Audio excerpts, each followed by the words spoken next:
বন্ধুরা, বিশ্বের বৃহত্তম মহাসাগর অর্থাৎ প্রশান্ত মহাসাগরে যদি একটি গর্ত তৈরি করা হয় তাহলে এটি কোথা থেকে বের হবে? যদি আমাদের কাছে এমন উন্নত প্রযুক্তি চলে আসে যার সাহায্যে প্রশান্ত মহাসাগরে একটি গর্ত তৈরি করা হয়, এমন একটি গর্ত যা তার বিপরীত দিক থেকে বের হয়, তাহলে সেই অংশটি পৃথিবীর কোন অংশ হবে? আমরা যদি চিলির সাইড থেকে প্রশান্ত মহাসাগরে একটি গর্ত তৈরি করি তাহলে এটি আশ্চর্যজনকভাবে পৃথিবীর অপোজিট সাইডে প্রশান্ত মহাসাগর থেকে বেরিয়ে আসবে। আমাদের পৃথিবীর অর্ধেকেরও বেশি অংশে কেবল মহাসাগর পাওয়া যায়, যা আমাদের পৃথিবীর 71% কভার করে রেখেছে।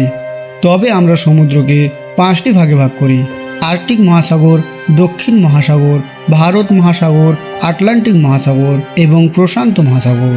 এই 5টি মহাসাগরের মধ্যে প্রশান্ত মহাসাগরকে বিশ্বের বৃহত্তম মহাসাগর বলা হয়। এই মহাসাগরটি স্থলভাগের মোট এলাকার চেয়ে অনেক বড়, যা 165 মিলিয়ন বর্গ কিলোমিটার এলাকা জুড়ে রয়েছে, যদিও ভূমির মোট শুষ্ক অংশ মাত্র 148 মিলিয়ন বর্গ কিলোমিটার। তবে ভূমিতে এমন হাজার হাজার জায়গা রয়েছে যার রহস্য আজ পর্যন্ত সমাধান করা যায়নি এবং যা মানুষের নিয়ন্ত্রণের বাইরে। কিন্তু এই রহস্য সমুদ্রের গোপনীয়তার বিন্দু মাত্র না। সমুদ্র যা সারা পৃথিবী দখল করে রেখেছে এবং নিজের মধ্যে অসংখ্য রহস্য এবং অসংখ্য প্রশ্ন লুকিয়ে রেখেছে, যা একজন মানুষ যতই চেষ্টা করুক না কেন, সে যতই আধুনিক প্রযুক্তি ব্যবহার করুক না কেন, কখনোই জলের সামনে টিকতে পারে না। একটি হিসেব অনুযায়ী এখন পর্যন্ত আমরা মানুষ সমুদ্রের মাত্র 5% অংশ সম্পর্কে জানতে পেরেছি এবং বাকি 95% অংশে যে কোন কোন প্রাণী, কি রহস্য এবং কি যে লুকিয়ে রয়েছে তা আজ পর্যন্ত কোনো মানুষ দ্বারা জানা সম্ভব হয়নি। তবে একটি প্রশ্ন যা সবার মনে কোনো না কোনো সময় অবশ্যই এসেছে, যে সাগর কতটা গভীর? যদি আমরা সমুদ্রের সম্পূর্ণ গভীরতায় যাই তাহলে কি আমরা স্থলভাগের অপর প্রান্তে পৌঁছাবো এবং জলের নিচেও কি মাটি পাওয়া যাবে? এবং অবশেষে আমরা মানুষ সমুদ্রের কতটা গভীরে যেতে সক্ষম হয়েছি? আজকের ভিডিওতে আমরা এখন পর্যন্ত আবিষ্কৃত হওয়া সমুদ্রের 5টি গভীরতম অংশ নিয়ে আলোচনা করব। মির হিস্টোরিক্যাল আপনাদের আবারও স্বাগত জানাই। বন্ধুরা, যদি আপনি এটি সম্পর্কে জানতে চান তবে ভিডিওটি অবশ্যই শেষ পর্যন্ত দেখুন। সমুদ্র পৃষ্ঠ থেকে যদি শুরু করি, 2 মিটার গভীরে একজন ব্যক্তির মৃত্যুর পর তাকে সমাহিত করা হয়। 40 মিটার গভীরতায় ডুবুরিরা ডুব দেয় এবং তারপরে 92 মিটার গভীরতায় 1912 সালে একটি ব্রিটিশ জাহাজ লুসটাইনিয়ার ধ্বংসাবশেষ পাওয়া যায়। এর বাইরে 100 মিটার গভীরতায় ডুবুরিদের জন্য অত্যন্ত বিপজ্জনক, তবে ডুবুরিরা সম্পূর্ণ নিরাপত্তার সাথে এখানে যেতে পারে। 200 মিটার গভীরতার পরে সমুদ্রের সেই অংশটি শুরু হয় যাকে বলা হয় গভীর সমুদ্র। গভীর সাগরে 214 মিটার গভীরতা পর্যন্ত ড্রাইভিং করার বিশ্ব রেকর্ড রয়েছে, যা অস্ট্রেলিয়ান ডুবুরি হারবার্ট নিচ মাত্র 1 নিঃশ্বাসে বানিয়েছিলেন। তারপরে 300 মিটার গভীরতা, যেখানে আইফিল টাওয়ার সম্পূর্ণ ডুবে যেতে পারে। তারপরে 450 মিটার গভীরতা, যা নিউ ইয়র্কের এম্পায়ার স্টেট বিল্ডিংয়ের সমান।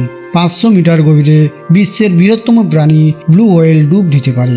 1000 মিটার অর্থাৎ 1 কিলোমিটার গভীরতা থেকে স্ক্যারি জোন শুরু হয়। সাগরের এই অংশে সূর্যের আলো সম্পূর্ণভাবে শেষ হয়ে যায় এবং চারদিকে শুধু কালো অন্ধকার। 2 কিলোমিটার গভীরে ব্ল্যাক ড্রাগন ফিশ নামক ভয়ঙ্কর প্রাণীটি পাওয়া যায়, যা সমুদ্রের ঘন অন্ধকারেও সহজেই সবকিছু দেখতে পায়। 2250 মিটার গভীরতায় স্প্যাম ওয়েলস এবং বিশাল স্কুইডের মতো ভয়ঙ্কর প্রাণী পাওয়া যায়। বিশাল স্কুইডগুলি 46 ফুট পর্যন্ত লম্বা এবং তাদের ওজন 500 কেজি পর্যন্ত হয় এবং তাদের ধারালো দাঁত রয়েছে, যার সাহায্যে এরা 52 ফুট লম্বা এবং 41,000 কেজি ওজনের স্প্যাম ওয়েলকে আঁকড়ে মেরে ফেলতে পারে।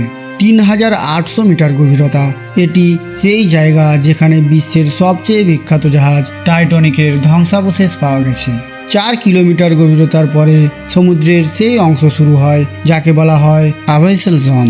এখানে জলের প্রেসার এতটা হয় যতটা একটি ভারী এবং শক্তিশালী হাতি একটি ছোট্ট কয়েনের উপর দাঁড়ালে হয়। তবুও সমুদ্রের এই অংশে প্রাণ পাওয়া যায়। আবাইসাল জনে ফ্যাংটুং ফিশ, অ্যাঙ্গুলার ফিশ এবং ভাইপার ফিশের মতো বিপজ্জনক প্রাণী পাওয়া যায়। 6 কিলোমিটার গভীর থেকে দ্য হ্যাডল জোন শুরু হয়ে যায়। এখানে জলের প্রেসার এতটাই বেশি হয় যে এটি মুহূর্তের মধ্যে একটি বুলেট প্রুফ গাড়িকেও চূর্ণ বিচূর্ণ করে দিতে পারে।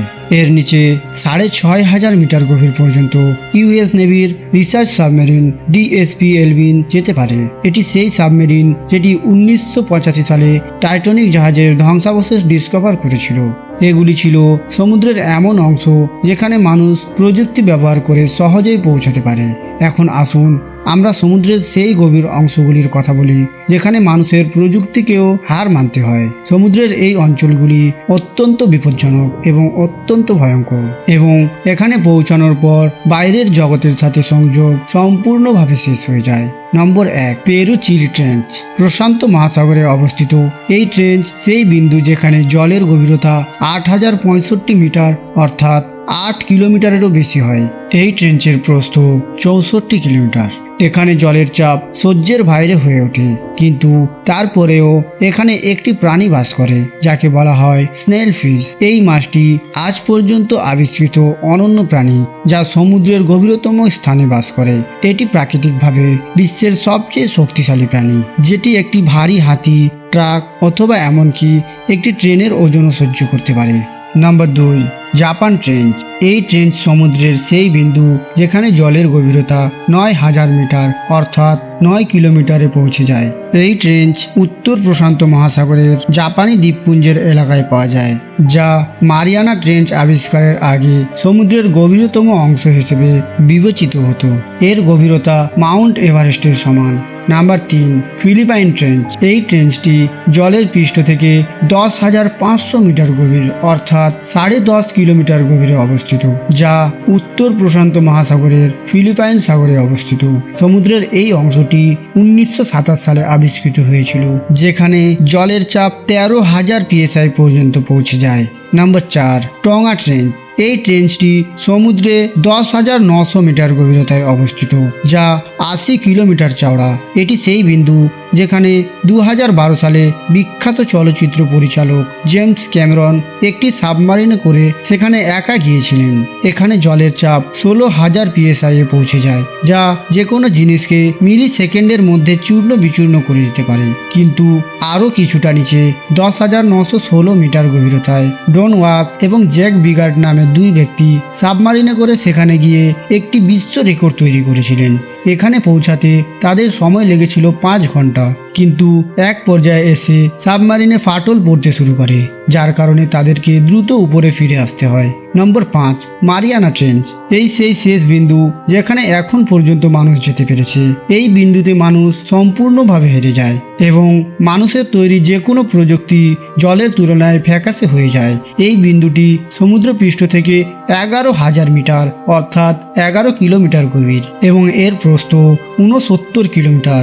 সমুদ্রের এই বিন্দুটিকে বলা হয় the Challenger deep. Victor Vasco নামে এক ব্যক্তি ডিপ সি চ্যালেঞ্জার সাবমারিনে বসে এখানে যাওয়ার বিশ্ব রেকর্ড বানিয়েছিলেন। 11,000 মিটার গভীরে এই বিন্দুটি এখন পর্যন্ত খোঁজ করা হয়েছে। বিজ্ঞানী ও গবেষকদের মতে এটি শুরু মাত্র, সমুদ্র এর থেকে অনেক গভীর। বন্ধুরা, এই ছিল আজকের ভিডিও। আশা করি আপনি এই ভিডিওটি পছন্দ করবেন এবং শেয়ার করবেন। বন্ধুরা, ভিডিওটি ভালো লাগলে মির হিস্টোরিক্যাল চ্যানেলটি অবশ্যই সাবস্ক্রাইব করবেন। আবার দেখা হবে একটি নতুন ভিডিওর সাথে। ততক্ষণের জন্য ভালো থাকুন।